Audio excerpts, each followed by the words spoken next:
we have a zipper hoodie, which is Ever Breathe a Frequency. This is also a kind of re-edition of something we made for a single one-off show at the Barbican in 2017 when Sunn played at the Convergence Festival. And that lineup was Greg, myself, Toss, Attila, Steve Moore, and Hildur Gudnadottir. Front of house, Mr. Chris Fullard, light designer Ann Weckstrom, and truck driver, logistics, Masco. They all get credit on the shirt, and that was a very special show for us because it was the Barbican London. It was amazing. We filmed it, and I've been working on a film about an art film about and of Sunn for many years, and the footage of some of this is essential to that film. But this iconic symbol, of course this part comes from the logo of the band, but the text, Ever Breathe a Frequency. So the symbol actually first appeared in a promotional advertisement for the amplifier in the late 70s, mid to late 70s, and it said, Ever Breathe a Sound. And it was a advertising slogan for the amplifier. We played a show in Holland around the same time. A Dutch friend of ours was at the show, and he had been working a lot with craniosacral massage and treatment for some severe physical issues he had at the time. And after the show, he came in the backstage and he was kind of flabbergasted, if I can use that word, and really wanted to discuss how impactful the frequencies of our performance were on him and how they really connected with his experience of craniosacral massage and treatment, which is something that has to do with the spinal column and the first layer nervous system for kind of nervous disorders. So we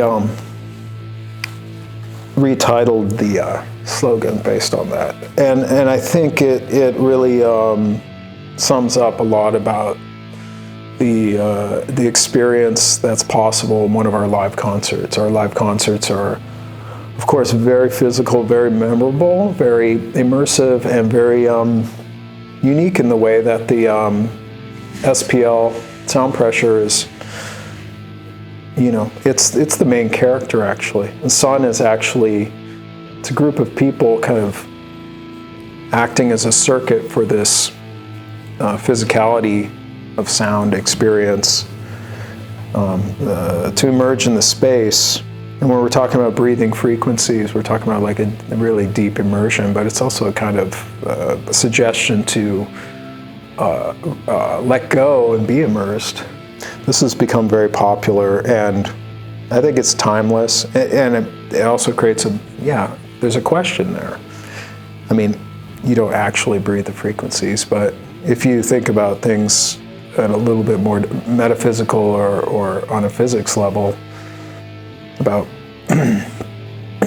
matter and its composition on a subatomic scale, then we're all talking about this. It's nice to connect that to a loud guitar band, You get a lot of stuff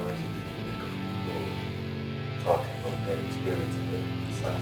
Definitely. What is maybe the most interesting and the most fun experience? Well, we've done hundreds of concerts, and I think one of the most fortunate things about Sunn is that the people who engage with it like to express their subjective experience back. And for me, over the years, it's allowed me to step away from being tied with my ego in the music so much, and to therefore be able to try and work on structure in a conceptual way, an artistic way, rather than my own person in the group.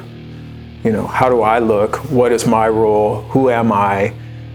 This type of thing, which is often That's a slippery slope with music, I think, and it can make things like long-term collaboration very difficult when the ego is involved in that level. There is ego involved in the band, of course, and that's just part of being a person. But because there are so many powerful subjective experiences involved with the music itself, also within the group, like what is your experience? What are you hearing even? What is the music? What did you go through during the 90 minutes or 120 minutes of a performance? And sharing that or not, yeah, it makes it philosophical. And I love to, well, usually I like to share those things with audience members too.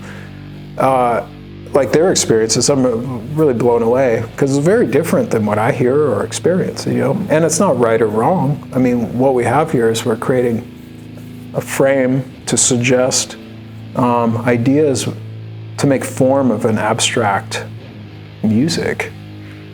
So I enjoy the ability to decide on these frames, to make these suggestions, but by any means necessary, people can just ignore those or go for it. I think Life Metal and Black One are very good examples of when those frames have been suggested and people have been like, okay, that's the story. I'm going to go into that to describe this music contained in this picture. Although it could have been switched.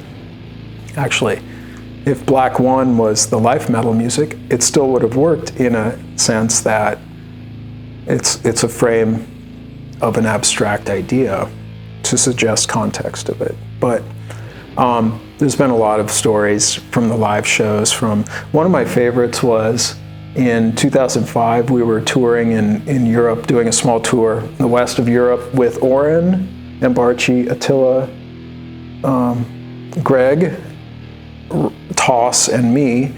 And we played maybe 4 or 5 shows. We played Paris. It was our second Paris show we ever played. It was at the Instant Chevier, if anyone knows that place. Kind of insane. Sunn played there. It's like 200 capacity. It used to be a garage. Experimental music venue, very essential in Europe.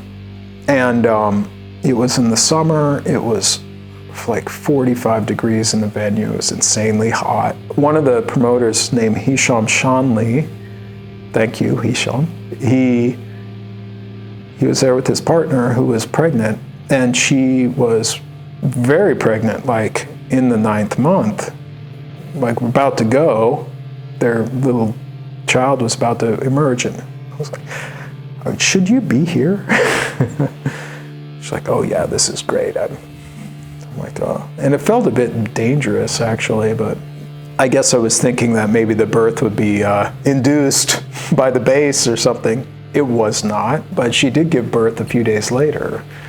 There's a lot of sort of mythological stories about people like passing out or vomiting or falling down and stuff. And that actually happens a lot, or not a lot, but it does from time to time. I've chalked that up more to people like to get loose and imbibe at concerts, and in some cities for Sunn there's more of that going on. One time we played in Leuven. There's also architectural stories that happened. We played in Leuven at a very old church there in Leuven, Belgium, and I don't know if they had a loud concert in that church before. There's a lot of restrictions because the church was so old there wasn't proper fire exits. So the capacity of people, the number of people that can be allowed in a space depends on the size and accessibility of the fire exits. And when a church was built in the 14th century, of course, that wasn't a consideration or regulation. So we only, it was a massive church, probably could have had 3,000 in there, but we had like 500 maybe. Everyone had tons of space to lie down or walk around. There was a massive amount of fog in there. Greg and I were playing as a duo. As I said, I don't know if they had loud music in there before, but when we were playing, there's enough vibration happening in the building, resonating in the building, that dust started coming down from the structure above, the rafters, and the arches and stuff. Dust that had probably been there since the a few hundred years.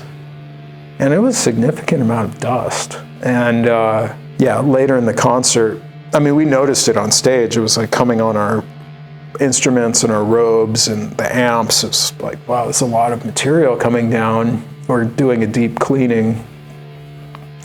And later in the concert, the power was turned off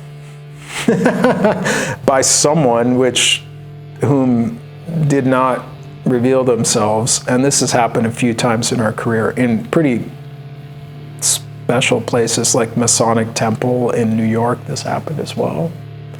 But in the case of Leuven, there's a little bit of detective work done by our sound man, at the time Randall Dunn, and he had determined that the janitorial staff of the church had realized the amount of cleanup that would have, unexpected cleanup that might have to be done with all of this ancient church dust, and had probably flipped the switch. But I met the promoters of that show recently, and they reminded me they loved that show, although it was a huge pain in the ass for them, because also the fire department kept coming because of the fog, and there were a lot of people outside, so the police were had to respond to noise complaints, not of the concert, but of the crowd trying to get it. It wasn't organized in the best way by the promoters. The thing is with Sunn, we're never trying to be, antagonistic on that level. It's kind of it's more of a welcoming.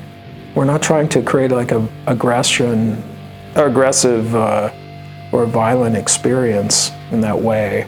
So the cooperation with the promotion and the promoters and the people who have to be involved for security and everything like that is essential to make it all smooth, But we're never trying to break something or harm or aggress.